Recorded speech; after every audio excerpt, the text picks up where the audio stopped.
बिस्मिल्लाहिर्रहमानिर्रहीम। अस्सलाम वालेकुम नाज़रीन, आप यूट्यूब चैनल देख रहे हैं, मैं इमरान खान। नाज़रीन, आपको याद होगा कि एक दौर में एक नारा था, बड़ा मशहूर हुआ था, एक रियासत दो दस्तूर, ना मंजूर ना मंजूर।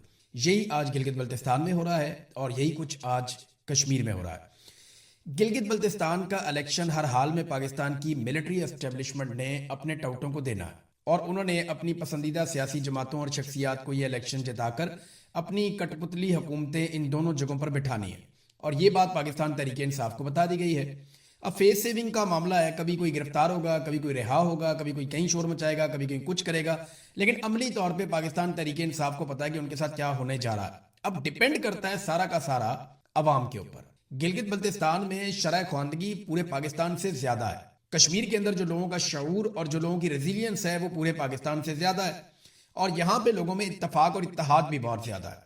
तो इन दो जगहों पे अगर अवाम डट गई और अवाम ने यह फैसला कर लिया कि उन्होंने अपना मैंडेट हर हाल में वापस लेना है, तो फिर मिलिट्री एस्टेब्लिशमेंट को शिकस्त हो जाएगी और ये बड़े आराम से हो जाएगी अगर अवाम ने यह फैसला कर लिया। तो अभी टाउटों के बेचारों की जबानें तालू के साथ प्रॉपर तरीके से लगी भी नहीं थी, उनके बेचारों के हलक भी खुश्क नहीं हुए थे बोल बोल के कि टाउटों ने भी बोलना ही शुरू किया था कि जनाब पाकिस्तान तहरीक इंसाफ को फ्री हैंड मिल रहा है या पाकिस्तान तहरीक इंसाफ को वहां पे लेवल प्लेइंग फील्ड मिल रही है।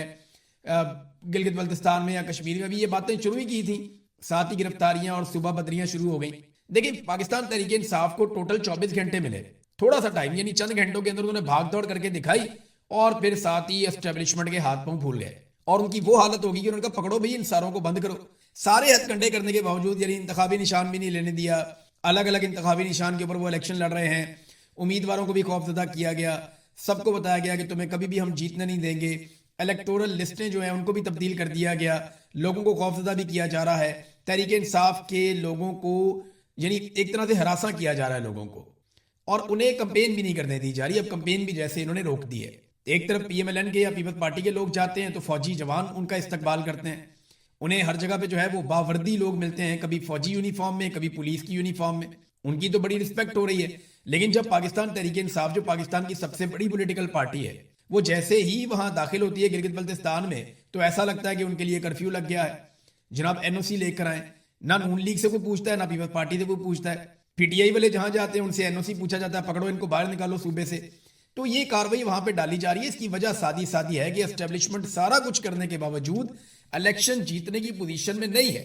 अब एस्टेब्लिशमेंट के पास सब कुछ करके एक ही रास्ता बचा है, क्योंकि वोट तो उन्हें नजर आ गया जितने बचेंगे वो सारे के सारे पाकिस्तान तहरीक इंसाफ के उम्मीदवारों को पड़ जाएंगे, क्योंकि वो एंटी एस्टेब्लिशमेंट बुनियाद पे इस वक्त इलेक्शन लड़ रहे हैं और वहां लोग जो है वो एस्टेब्लिशमेंट से या जर्नैलों की पॉलिसियों से नफरत करते हैं और शदीद नफरत करते हैं। तो इस वजह से लोग वोट वहां पे नहीं डालने जा रहे।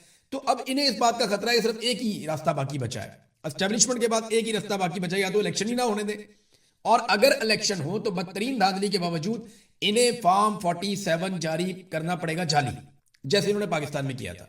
इन्हें जाली फॉर्म 47 जारी करना पड़ेगा, वरना किसी सूरत भी ये गिलगित बल्तिस्तान से इलेक्शन नहीं जीत सकते। एक बात तो आप ये ध्यान में रखें। अच्छा, गिलगित बल्तिस्तान के अवाम के पास रास्ता क्या है वो भी बड़ा आसान है।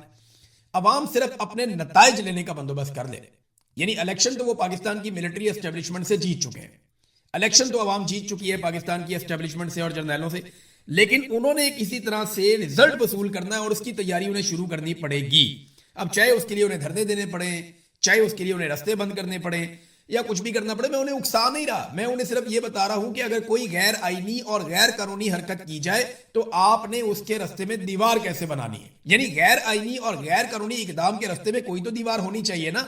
अब मुल्क में अदालतें तो काम कर नहीं रही, निजाम यरगबाल बना हुआ है और मिलिट्री एस्टेब्लिशमेंट सबसे ज्यादा ताकतवर है, लिहाजा उनका रास्ता रोकना है तो फिर अवाम को ही बीच में आना पड़ेगा और बज़ाहिर अवाम को ही वो सब करना पड़ेगा जो अब तक अवाम ने नहीं किया। और गिलगित बल्तिस्तान और कश्मीर के अवाम से आप ये तवक्को भी कर सकते हैं, क्योंकि उन्होंने माजी में भी अपने मुतालबात मनवाए और बड़े तगड़े तरीके से मनवाए। नाज़रीन, अभी पाकिस्तान में पेट्रोल सस्ता किया गया, अब 20 रुपए कीमत कम की गई, 22 रुपए। जब इन्होंने कीमत बढ़ाई थी ना तो 137 रुपए बढ़ाई थी, और जब कम करते हैं तो कभी भी 137 रुपए कम नहीं करते, 22 रुपए कम कर देते हैं। यहां कम से कम 150 रुपए पेट्रोल की कीमत इनको कम करनी चाहिए थी पहले झटके में, और उसके बाद मजीद कीमत कम करनी चाहिए थी। यहां मेरे पास एक बड़ा इंटरेस्टिंग डाटा है, नासिर अब्बास साहब ने इस डाटा को जारी किया है और बड़ा इंटरेस्टिंग डाटा है। ये डाटा मैं आपको पढ़ के सुनाऊंगा, मैंने इसको चेक किया और डाटा ठीक है। आजकल लोग ये कहते हैं ना कि देखें जी, इमरान खान के दौर में अगर पेट्रोल आलमी मंडी में महंगा था, तो देखे ना इमरान खान के दौर में डॉलर तो कम कीमत पे था, तो इसलिए उसको सस्ता मिल रहा था, तो वो सस्ता बेच रहा था। बहुत सारी लोग कहानियां सुनाते हैं। तो आए आज आपके सामने पूरा फैक्ट रख देते हैं कि किस दौर में पेट्रोल कितने का था। हम 3 अदवार का मवाजना करेंगे। नवाज शरीफ कहते हैं कि मेरे दौर में 65 रुपए 70 रुपए लीटर पेट्रोल था। ये नवाज शरीफ का कहना, हालांकि इससे महंगा भी हो गया, लेकिन चले यही में रुक जाते हैं। वो कहते हैं मेरे दौर में इतने का था, तो इमरान खान ने महंगा कर दिया। और अब शहबाज शरीफ कहते हैं जनाब कि हमने तो भाई चीजें सस्ती की, महंगी नहीं की। तो आपको फैक्ट सारे बताते हैं डॉलर के साथ। साल 2016 नवाज शरीफ का दौर था। पेट्रोल जो है वो $40 फी बैरल पे बिक रहा था आलमी मंडी में। $40 फी बैरल पे आलमी मंडी में पेट्रोल बिक रहा था नवाज शरीफ के दौर में 2016 में। और डॉलर का रेट उस वक्त था 98 रुपीज। यानी हुकूमत को जो पेट्रोल मिलता था वो 27 रुपए लीटर मिलता था। डॉलर का जो उस वक्त रेट था उसके हिसाब से हुकूमत जो पेट्रोल लेती थी आलमी मंडी से 27 रुपए लीटर हुकूमत को पेट्रोल मिलता था, और हुकूमत अवाम को 65 रुपए फी लीटर में बेच रही थी। यानी नवाज शरीफ लगभग 2.5 गुना टैक्स ले रहा था पाकिस्तान की अवाम से। यानी 27 रुपए लीटर में पेट्रोल लेकर 65 रुपए लीटर में नवाज शरीफ ने बेचा। अब आ जाए इमरान खान का दौर 2022 में। आलमी मंडी में पेट्रोल की कीमत 110 भी हुई, 115 भी हुई। 115 का फिगर यहां पे उन्होंने दिया कि $115 फी बैरल आलमी मंडी में पेट्रोल की कीमत थी 2022 में, और डॉलर का रेट था 180 रुपए। यानी डॉलर का रेट नवाज शरीफ के दौर से ज्यादा था। तो हुकूमत 150 रुपए में फी लीटर पेट्रोल खरीद रही थी। और जब इमरान खान की हुकूमत गिराई गई उस वक्त हुकूमत जो है वो 150 रुपए में ही पेट्रोल बेच रही थी। यानी इमरान खान पाकिस्तान के अवाम से कोई टैक्स नहीं ले रहा था। नवाज शरीफ 2.5 गुना पे पेट्रोल बेच रहा था, इमरान खान 0% पे बेच रहा था। इमरान खान इसके ऊपर कोई इजाफी टैक्सेस नहीं ले रहा था। होगा तो कोई छोटा मोटा होगा, लेकिन कोई इतना वाज़े टैक्स नहीं था। अब आ जाए शहबाज शरीफ का 2026। पेट्रोल $95 फी बैरल, हालांकि अब तो $88 से भी नीचे चला गया है, लेकिन चले $95 वाला फिगर ही ले लेते हैं हम। डॉलर का रेट जो है वो 280 रुपए है इस वक्त, और हुकूमत जो पेट्रोल खरीद रही है आलमी मंडी में वो लगभग 150-60 रुपए का है इस वक्त। यानी अगर आप $88 पे जाते हैं तो 150-60 रुपए का, 150 से 60 के बीच में इस वक्त आलमी मंडी से हुकूमत पेट्रोल ले रही है इस डाटा के मुताबिक। और जो बेच रही है वो अब भी लगभग 350 रुपए से ऊपर का बेच रही है। तो यहां पे शहबाज शरीफ भी इस वक्त जो टैक्स ले रहे हैं वो 2.5 गुना है। यानी जितने का पेट्रोल उनको मिल रहा है उससे 2.5 गुना पे शहबाज शरीफ भी बेच रहे हैं। यानी जब नवाज शरीफ का दौर था तो पेट्रोल 2.5 गुना महंगा असल कीमत से, फिर शहबाज शरीफ का दौर है तो पेट्रोल 2.5 गुना महंगा असल कीमत से।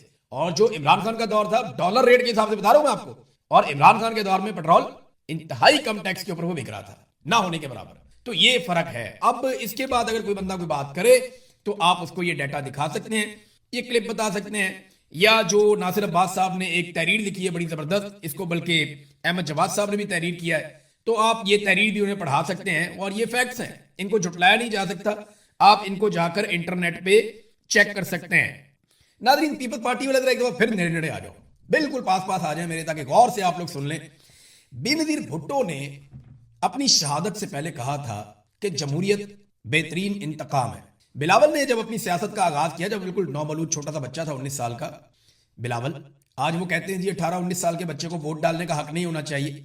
और जो लोग कहते हैं इन्हें शर्म नहीं आती, इन्होंने 18-19 साल के बच्चे को अपनी पार्टी का चेयरमैन बना लिया, वो भी एक पर्ची के ऊपर, और वो पर्ची पता नहीं कहां से आई, आज तक पता नहीं चला। बहरहाल बिलावल ने बेनज़ीर की बात दोहराई थी, और बेनज़ीर भुट्टो ने कहा था कि democracy is the best revenge, के जमहूरियत बेहतरीन इंतकाम है। और आज जरदारी ने भी एक जबरदस्त जुमला बोल दिया। यानी भुट्टो खानदान की सियासत को गड़ी खुदा बख्श में अब दफन कर दिया आसिफ अली जरदारी ने। जरदारी ने कहा कि हम मिलकर एस्टेब्लिशमेंट के हाथ मजबूत करेंगे। अब जनाब फरदुल्ला बाबर साहब हों, या कमरुज़्ज़मान कायरा साहब हों, या चौधरी मंजूर साहब हों हमारे कसूर वाले दोस्त, या यूसुफ रज़ा गिलानी साहब हों, ये सारे रज़ा रब्बानी साहब हों, बहुत सारे और लोग हैं, ये बेचारे अपनी कुर्बानियां लेके कहां जाए? ये बताए ना हमें, किधर गई पीपल्स पार्टी एंटी एस्टेब्लिशमेंट? कहां गई पीपल्स पार्टी जो डट जाती थी, खड़ी हो जाती थी? किधर गई पार्टी?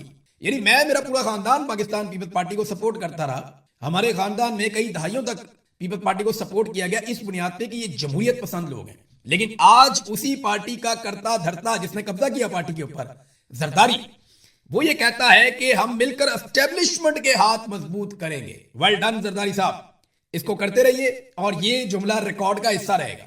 और मुस्तकबिल में जैसे बिलावल की ब्रूट मेजॉरिटी इनका पीछा करेगी, डंडे वाली जमहूरियत वाला जुमला इनका पीछा करेगा, वैसे ही जरदारी साहब का पीछा करेगा कि हम मिलकर एस्टेब्लिशमेंट के हाथ मजबूत करेंगे।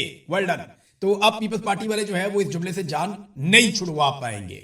जैसे नवाज शरीफ की जान नहीं छूटती ना कुछ चीजों से, कि ज़ियाउल हक के साथ उसने जिस तरह का ताल्लुक निभाया और जो चीजें की, इसी तरह अब शरीफ खानदान जो कुछ आसिम मुनीर के लिए कर रहा है, ये चीजें इनकी जान नहीं छोड़ेंगी। इसी तरह अब पीपल्स पार्टी के साथ या तो उन्हें जरदारी को डिसोन करना पड़ेगा किसी वक्त, या फिर ये जुमला उनके साथ साथ ही रहेगा।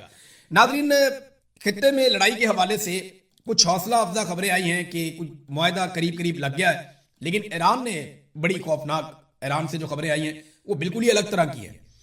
डोनाल्ड ट्रंप का स्टेटमेंट पहले आप देख लें, क्योंकि डोनाल्ड ट्रंप ने बड़ी इंपॉर्टेंट मीटिंग की थी और ये इनका सिचुएशन रूम है, उसमें 2 घंटे तक मीटिंग हुई डोनाल्ड ट्रंप की, और इसमें ईरान से मुआहदे के बारे में कुछ खबरें आई कि फैसला नहीं हुआ, बाद में खबरें आई कि फैसला हो गया। बहरहाल डोनाल्ड ट्रंप ने क्या कहा, उन्होंने कहा जी आपने हुर्मुज़ की नाकाबंदी खत्म, ईरान के साथ दीगर कम अहमियत के हामिल निकात पर भी इत्तफाक हो गया है। डोनाल्ड ट्रंप उन्होंने कहा कि वो आपने हुर्मुज़ की नाकाबंदी खत्म कर रहे हैं और वहां फंसे हुए जहाज और इनका अमला घर वापसी की तैयारी करें। जुम्मे को उन्होंने अपनी एक पोस्ट में ईरान से मुज़ाकरात के हवाले से उन्होंने कहा कि तेहरान के साथ ताहुकुम सानी पैसों का कोई तबादला नहीं होगा, दीगर कम अहमियत के हामिल निकात पर इत्तफाक हो गया है। अब मैं एक इजलास के लिए सिचुएशन रूम में जा रहा हूं और हतमी फैसला करूंगा। अच्छा, अपनी इस पोस्ट में डोनाल्ड ट्रंप ने जो चंद नुकात खास तौर पे बयान किए वो मैं आपको बता देता हूं। नंबर 1, ईरान को कभी भी जौहरी हथियार ना बनाने पर इत्तफाक करना होगा। नंबर 2, आपने हुर्मुज़ को फौरी तौर पर खोलना होगा, बहरी ट्रैफिक की बिला तातुल रवानी जारी रखनी होगी और किसी किस्म के भी टोल की वसूली नहीं होगी। आपने हुर्मुज़ में बिछाई गई ज्यादातर सुरंगें अमेरिका माइन स्वीपर्स पहले ही तबाह कर चुके हैं और जो अब भी बाकी हैं वो ईरान फौरी तौर पर हटाएगा। और एक और नुकता उन्होंने कहा, अमेरिका बैनुल-अक़वामी तवानाई एजेंसी और ईरान के करीबी ताउन से मुनहदम पहाड़ों के नीचे दफन अफसूदा यूरेनियम निकालेगा और उसे तबाह करेगा। ये जनाब डोनाल्ड ट्रंप के वो नुकात हैं जो उन्होंने कहा कि इस मुआहदे के अंदर हमारे तय हो रहे हैं। लेकिन फिर सिचुएशन रूम के अंदर जो खबरें आई उनके ऊपर अलग अलग क्या सराइयां हो रही हैं। कुछ लोग कह रहे हैं कि वहां से कोई कामयाबी मिली है या कुछ और चीजों के ऊपर भी गौर किया जाएगा, कुछ ऑप्शंस के ऊपर भी मजीद आगे बढ़ना होगा और कुछ चीजें ईरान को बताई जाएंगी, और कुछ ये कह रहे हैं कि कोई डेवलपमेंट नहीं हुई। इसराइल का बहुत ज्यादा दबाव है डोनाल्ड ट्रंप पे और अमेरिका पे, और वो उस दबाव से अपने आप को नहीं निकाल पा रहे। बहरहाल ईरान का जो रद्द-ए-अमल है वो बड़ा इंटरेस्टिंग है। ईरानी खबर रसा इदारा है फॉरेस्ट न्यूज, ये गवर्नमेंट के बहुत करीब है उनकी, तो उन्होंने बाखबर जराये से ट्रंप के बयान को सच और झूठ का मुरक्कब करार देते हुए कहा कि अमरीकी सदर दरअसल जाली फतह का तासुर देने की कोशिश कर रहे हैं।